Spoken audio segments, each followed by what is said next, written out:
Vilza.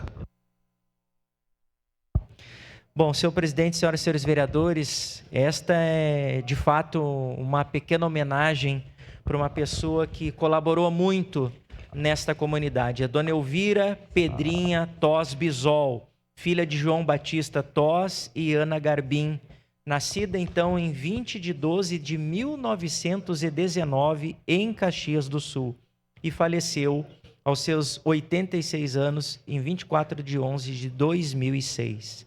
Casou-se, então, com o seu Vitório José Bisol em 6 de 1 de 1938.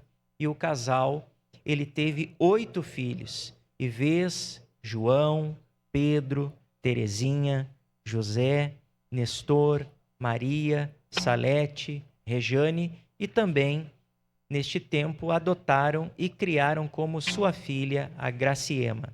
Elvira nasceu na comunidade de São Luís da Sexta Légua, filha de descendentes de imigrantes italianos, sempre viveu na lida campesiana, no lar, e a prole a criação de animais, videiras e também no contato com a lavoura. Católica como era, com fé e trabalho, dedicava-se com amor e a família.